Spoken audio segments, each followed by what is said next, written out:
ٹھیک ہے، بہت شکریہ راحیل حسن. اور اب آپ کو لیے چلیں گے اسلام آباد، جہاں پر مریم نواز اس وقت میڈیا سے گفتگو کر رہی ہیں. جب کوئی زیادہ جذباتی ہو جائے تو روکنا پڑتا ہے. تھینک یو، اللہ کا شکر ہے. اور کل اتنی گرمی تھی، آج بھی ہے، لیکن خود آپ لوگ چھاؤں میں کھڑے ہوں گے، ہمیں جی بسم اللہ الرحمن الرحیم. آپ سب کا بہت بہت شکریہ. میں سب سے پہلے تو آپ کے سوال لینے سے پہلے ایک بات ضرور کہنا چاہوں گی، اور وہ یہ ہے کہ میری اپیل جو ہے اس کو شروع ہوئے تقریباً 1 سال ہونے کو آیا، 10 مہینے ہو گئے، اور نیب آج تک اس کیس کو ڈریگ کر رہا ہے، کوئی ثبوت پیش نہیں کر سک رہا. جب حالات اور نیب ٹوٹل ان کے کنٹرول میں تھا، عمران خان کے کنٹرول میں تھا، اور انہوں نے یہ سوچا کہ مینیپولیشن کر سکتے ہیں، تب تو درخواست دی جا رہی تھی کہ روزانہ کی بنیاد پہ ہیئرنگ ہو، اور مریم کی اپیل کا جلد فیصلہ کیا جائے. لیکن جب سے کرسی ہلی اور پتہ لگا کہ میں تو آن مائی وے آؤٹ ہوں، تب سے نیب کے پاس کوئی جواب نہیں ہے. اور کبھی نیب کو کرونا ہو جاتا ہے، کبھی ان کی وہ کہتے ہیں کہ ہماری سینس آف ٹیسٹ نہیں ہے، سینس آف اسمیل نہیں ہے. تو بات یہ ہے کہ ان کے پاس ثبوت نہیں ہے. اور اگر بہت سادہ سی بات ہے، آپ کے پاس ثبوت ہوتا تو 10 مہینے بہت بڑا عرصہ ہوتا ہے، آپ وہ ثبوت نکالتے اور ججز کے آگے ان کی ٹیبل پہ رکھتے. تو کبھی کرونا ہو جاتا ہے، کبھی ایک وکیل بدل جاتا ہے، کبھی دوسرا وکیل بدل جاتا ہے، کبھی تیسرا وکیل بدل جاتا ہے. آج بھی جو پچھلی دفعہ وکیل اپوائنٹ ہوئے تھے وہ آج نہیں آئے. نیب کلولیس ہے. تو میں معزز بینچ سے جسٹس اطہر منہلا صاحب سے یہ ریکویسٹ کرنا چاہتی ہوں کہ اگر نیب کے پاس ثبوت نہیں ہے، اور اگر نیب جان بوجھ کے اس کیس کو ڈریگ کر رہی ہے، تو میرے جو بطور شہری پاکستان کے جو رائٹس ہیں ان کو وائلیٹ نہ ہونے دیا جائے. اگر میرے خلاف کوئی ثبوت ہے تو مجھے سزا دیں، مجھے ٹانگیں. لیکن اگر آپ کے پاس میرے خلاف ثبوت نہیں ہے، NAB has failed to produce evidence, تو پھر میرے بیسک رائٹس کو پرزرو کرتے ہوئے میرا آنر ایٹ سٹیک ہے. جب میں عدالت میں جاتی ہوں میرا آنر ایٹ سٹیک ہے. تو میرا ایک رائٹ ہے، اور میں یہ ریکویسٹ کرنا چاہتی ہوں عدلیہ سے کہ نیب کی اس زیادتی کا نوٹس لیں، کیونکہ جسٹس ڈیلیڈ از جسٹس ڈینائیڈ. تو یہ بات میں کرنا چاہتی ہوں. میں اجازت نہیں دوں گی کسی کو بھی، یا چاہے وہ نیب ہو یا وہ کوئی جھوٹا مقدمہ ہو، کہ اس طرح سے مریم بنام اسٹیٹ کی آوازیں لگا کریں، اور جب ایویڈنس پروڈیوس کرنے کی بات آئے تو وہاں پر نیب جو ہے وہ پتلی گلی سے نکل جائے. یہ نہیں ہوگا. اگر کوئی غلط کام کیا ہے، کوئی جرم کیا ہے تو مجھے ٹانگ دیں. لیکن اگر میں نے نہیں کیا، اگر نیب جھوٹی ثابت ہوئی ہے، نیب پولیٹیکل انجینئرنگ کر رہی ہے، تو پھر نیب کو کٹہرے میں کھڑا کرنا چاہیے. جی میڈم کیا کہیں گی؟ گورنمنٹ تو چینج ہوگی، عمران خان صاحب ایل پی چلے گئے، لیکن وہ ایک بیانیہ لے کے چلے ہیں، جھوٹ پر مبنی چھوٹی حکومت کا تانا دے دیتے ہیں، کبھی کوئی الزام لگا دیتے ہیں. لیکن اصل حقیقت یہ ہے کہ جو مہنگائی کا جن ہے وہ قابو سے باہر ہوتا جا رہا ہے. کیا کرنے؟ بڑا اچھا سوال کیا آپ نے. اور بات یہ کہ میں یہ بار بار کہہ چکی ہوں کہ جس انسان کے پاس 4 سال میں 4 سیکنڈ اپنی کارکردگی پہ بات کرنے کے لیے کچھ نہ ہو، جس کا دامن جو ہے وہ کارکردگی سے خالی ہو، 25,000 ارب روپے کے قرضوں کا ریکارڈ عمران نے بنایا، اور اس کے بعد بھی ان کے پاس ایک اینٹ نہیں ہے دکھانے کے لیے جو انہوں نے پاکستان میں لگائی ہے. تو ظاہر ہے تب تو پھر آپ کو سازش کی بھی ضرورت پڑتی ہے، خط کی بھی ضرورت پڑتی ہے، مراسلے کی ضرورت بھی پڑتی ہے.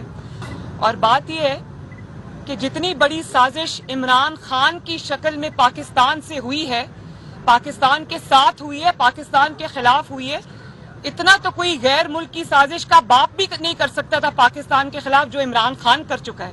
اور آج مجھے مرحوم پروفیسر ڈاکٹر اسرار صاحب کی بھی وہ بات یاد آ رہی ہے، شہید حکیم سعید صاحب کی بھی بات یاد آ رہی، جنہوں نے یہ بات 90s میں کہہ دی تھی کہ عمران خان کو اس ملک کے اوپر لانے کے لیے، اس ملک کو خراب کرنے کے لیے تیار کیا جا رہا ہے. آج وہ بات مجھے سمجھ آئی ہے.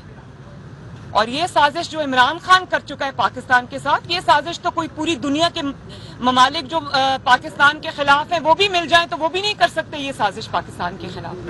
اور آپ کہتے ہیں کہ میں نے یہ کہا تھا کہ میں خطرناک ہو جاؤں گا اقتدار سے نکلا. تو بھائی پاکستان کی قوم اچھی طرح جانتی ہے، جس انسان نے پاکستان کی عوام سے اس کی روٹی چھین لی، اس کی چینی چھین لی، اس کا آٹا چھین لیا، اس کی ادویات چھین لی، اس کی معیشت کو ICU میں پہنچا دیا، اس کے جتنے بھی پاکستان کے دوست ممالک تھے ان کو دشمنوں کے صف میں دھکیل دیا، تو وہ خطرناک نہیں ہوگا اس ملک کے لیے تو اور کیا ہوگا؟ تو جب اس میں یہ کلیئر کرنا چاہتی ہوں کہ کل تک آپ کے سوال کا میں جواب دے رہی ہوں کہ ابھی 4 ہفتے پہلے تک تو وزراء جو عمران خان کے تھے وہ پریس کانفرنسز کیا کرتے تھے کہ پوری دنیا میں مہنگائی ہے، پاکستان میں کوئی مہنگائی نہیں. اب اچانک 4 ہفتے بعد آپ کو مہنگائی یاد آنا شروع ہو گئی ہے، آپ کو مہنگائی نظر آنا شروع ہو گئی ہے. آج آپ جب ٹی وی پر بیٹھ کر پریس کانفرنسز کر رہے ہوتے ہیں مہنگائی کے خلاف، اپنی ہی لائی ہوئی مہنگائی کے خلاف، تو آپ کو یہ خیال نہیں آتا کہ جو آپ کو دیکھنے والے ہیں وہ آپ کے اوپر تھو تھو کر رہے ہیں؟ 4 سال میں آپ نے جو معیشت کا برا حال کیا، اس کو تباہ کیا، اس کو برباد کیا، اس کی ذمہ داری آپ 4 ہفتے میں آئی ہوئی حکومت پر ڈال رہے ہیں. اور آپ کہہ رہے ہیں کہ ڈالر جو ہے وہ 190 پہ چلا گیا، تو 189 پہ 4 سال میں آپ نے 105 روپے سے 189 پہ آپ نے جب ڈالر پہنچایا تو پہلے تو اس کا حساب دینا. اور آپ نے جو آئل اور ڈیزل کی جو قیمتیں ہیں ان کو ڈیفر کیے رکھا کیونکہ آپ کو نظر آ رہا تھا کہ آپ کی حکومت جا رہی ہے. آپ نے ملک کو ڈیفالٹ کے دھانے پہ لا کر کھڑا کر دیا. تو آج پریس کانفرنسز کرتے وقت آپ کو شرم نہیں آتی؟ تھوڑا سا اپنا چہرہ آئینے میں دیکھ کر پریس کانفرنس کرنے آیا کریں کہ وہ منافق کا چہرہ ہے. لوگ جانتے ہیں کہ مہنگائی آپ کی وجہ سے، لوگ جانتے ہیں کہ آج جو معیشت کی تباہی ہوئی ہے وہ آپ کی وجہ سے، لوگ یہ جانتے ہیں کہ ڈالر آج جو اوپر گیا وہ آپ کی وجہ سے. نواز شریف تو 55,000 پر چھوڑ کر گیا تھا سٹاک مارکیٹ. جب آپ کسی ناڑی کو لا کر بٹھاتے ہیں، جب کسی کھلنڈرے کو آپ لا کر کرکٹ کے میدان سے اٹھ کر آپ پہنچا دیتے ہیں اقتدار کے ایوان میں، تو پھر وہ یہی کرے گا.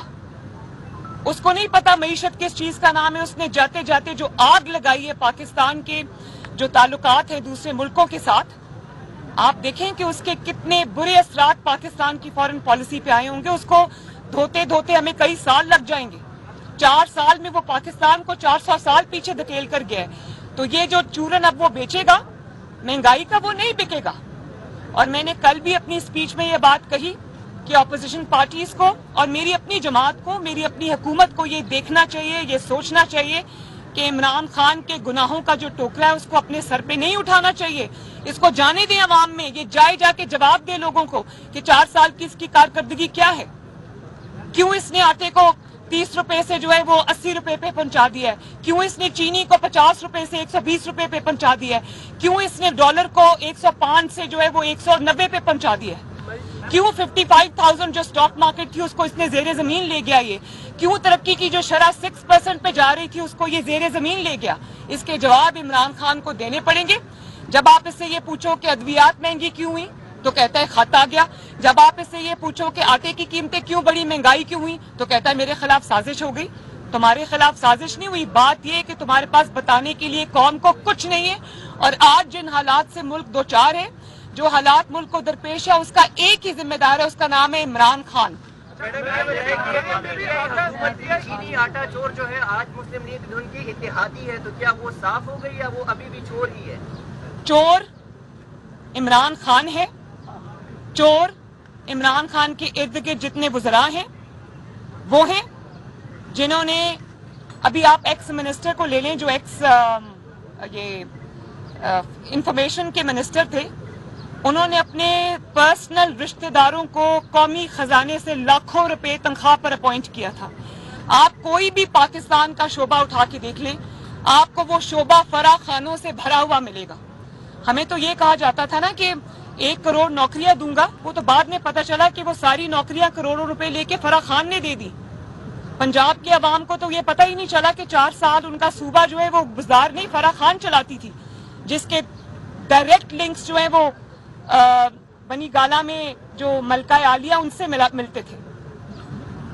تو یہ اگر کوئی بجلی چور ہے، دوائی چور ہے، آٹا چور ہے, چینی چور ہے, تو وہ عمران خان ہے, وہ اتحادی نہیں, وہ عمران خان خود ہے. اس کو وزیر اعظم تھا, وہ اس کو جواب دینا پڑے گا ان چیزوں کا. میں یہ سمجھتی ہوں کہ ایسے لوگوں نے جب یہ سٹیٹمنٹس دیے تھے, اب ان کو کہیں منہ چھپانے کی جگہ نہیں ملے گی. بدترین انتقام کے باوجود, بدترین جو ایک درار ڈالنے کی کوشش تھی, اس کے باوجود اللہ تعالیٰ کے فضل و کرم سے نون اور شین آج بھی یوں ہیں اور انشاءاللہ یوں رہیں گے. نون بھی شین ہے اور شین بھی نون ہے. نواز شریف, شہباز شریف میں شین بھی ہے, نون بھی ہے, اور یہ جو چھچڑوں کے خواب ہیں نا, یہ انشاءاللہ کبھی پورے نہیں ہوں گے. عمران خان کو ہٹا کر شہید بنایا گیا, اب نہ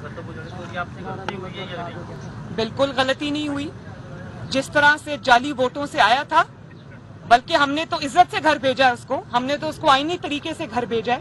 لیکن کیا پاکستان اگر کھائی میں جا رہا تھا تو پاکستان کو بچانا عوامی نمائندوں کا فرض نہیں ہے؟ اور دوسری بات یہ کہ آپ کہہ رہے ہیں کہ اس کو ہیرو بنا دیا, یا کیا بنا دیا, شہید بنا دیا. تو بھائی اگر وہ شہید ہوتے ہیں, اگر وہ جو کہ وہ ہو چکے ہیں, اب وہ الٹے بھی لٹک جائیں تو ان کا سیاسی مستقبل انشاءاللہ تعالی ختم ہے. پاکستان کی جان اس نحوست سے چھوٹ گئی ہے.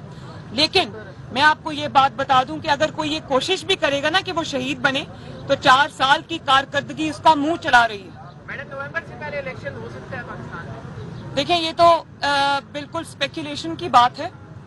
ظاہر ہے الیکشن تو ہونا ہے اس ملک میں, اور الیکشن ہی حل ہے, کیونکہ شارٹ پیریڈ آف ٹائم کے لیے آئی ہوئی حکومت جو کہ ایک مخلوط حکومت ہے, وہ بڑے فیصلے نہیں کر سکتی. تو میں یہ سمجھتی ہوں کہ 2013 میں بھی جب نواز شریف کو پاکستان ملا تھا, وہ بھی 22 گھنٹے لوڈ شیڈنگ والا پاکستان تھا, وہ دہشت گردی زدہ پاکستان تھا, وہ اس میں بھی معیشت اور مہنگائی کا برا حال تھا. لیکن 2-3 سال میں الحمدللہ نواز شریف نے اس پاکستان کو ٹھیک کر کے دکھایا, لوڈ شیڈنگ کو ٹھیک کر کے دکھایا. لیکن اس کو ٹائم لگتا ہے. انٹرم سیٹ اپ میں یا چھوٹے سیٹ اپ میں یا جو کم مدت کے لیے آیا ہوتا ہے, وہ یہ فیصلے نہیں کر سکتا. تو اس لیے میں پاکستان کی عوام سے یہ کہنا چاہتی ہوں کہ فتنوں میں الجھنے کی بجائے نواز شریف کو جب بھی الیکشن ہو 2/3 میجورٹی دیں, تاکہ وہ پوری قوت سے, پوری طاقت سے پاکستان کے لوگوں کی تقدیر بدلے انشاءاللہ. جی, یہ اسٹیٹمنٹ کیوں دینی پڑی کہ وہ سیاست میں نہ گھسیٹا جائے؟ دیکھیں, یہ تو بڑی صاف سی بات ہے. اگر انہوں نے یہ فیصلہ کیا ہے کہ وہ سیاست سے دور رہیں گے, اگر پاکستان کی افواج نے یہ فیصلہ کیا ہے کہ وہ اپنے آپ کو کسی کنٹروورسی میں نہیں ڈالیں گے, اگر پاکستان کی افواج نے یہ فیصلہ کیا ہے کہ وہ اپنے آپ کو اپنے آئینی رول تک محدود رکھیں گے, اپنا ادارہ کار تک محدود رکھیں گے, تو یہ تو بڑی اچھی بات ہے. اس کی تو تعریف کی جانی چاہیے. اسی کے لیے پورے پولیٹیشنز اور ساری سیاسی جماعتوں کی تگ و دو ہے, ان کی سٹرگل ہے. صرف اس آئینی رول سے ایک انسان کو تکلیف ہے, جس کو چیٹنگ کی عادت پڑ گئی ہوئی ہے, جس کو نقل کی عادت پڑ گئی ہوئی ہے, جس کے پاس اپنے پاؤں نہیں ہے کھڑے ہونے کے لیے. اس کو کوئی نہ کوئی سہارا چاہیے, اور اگر سہارا نہیں ہوتا تو وہ 10 سیٹیں نہیں جیت سکتا پاکستان کے پولیٹیکل لینڈسکیپ میں. تو اس کو یہ بات سوٹ کرتی ہے کہ وہ اداروں کو بھی کنٹروورشل بنائے, اداروں کو بھی سیاست میں گھسیٹے. وہ ایک ہی انسان ہے, اس کا نام ہے عمران خان, اور جب تک ادارے اس کے ساتھ تھے, اس کو پاکستان کے لیے سپورٹ کر رہے تھے, سوچ رہے تھے کہ شاید وہ کہتے ہیں نا کہ لکیریں ڈالنے سے وہ زیبرا نہیں ہو جاتا, تو انہوں نے کوشش کی کہ ساتھ آ جائیں, چل پڑیں. تب تک تو وہ سب جو ہے وہ سراج الدولہ تھے, سب اچھے تھے. اور جیسے ہی عمران خان کی کرسی کھسکی, اس کو اپنا پولیٹیکل جو کیپٹل ہے, اپنا اگلا الیکشن اپنے ہاتھ سے ہمیشہ کے لیے جاتا ہوا نظر آ گیا. تو آج کوئی میر جعفر بن گیا, میر صادق بن گیا. تو کیا پاکستان کے عوام کوئی بے وقوف لوگ ہیں بھائی؟ ان کو سب سمجھ آ رہی ہے. مریم, یہ بتائیں کہ وزیر دفاع خواجہ آصف نے ایک انٹرویو میں کہا ہے کہ جنرل فیض حمید کا نام بھی آرمی چیف کے لیے زیر غور آ سکتا ہے, تو آپ کیا کہیں گے؟ میں اس کے بارے میں اب کیا کہہ سکتی ہوں, لیکن ظاہر ہے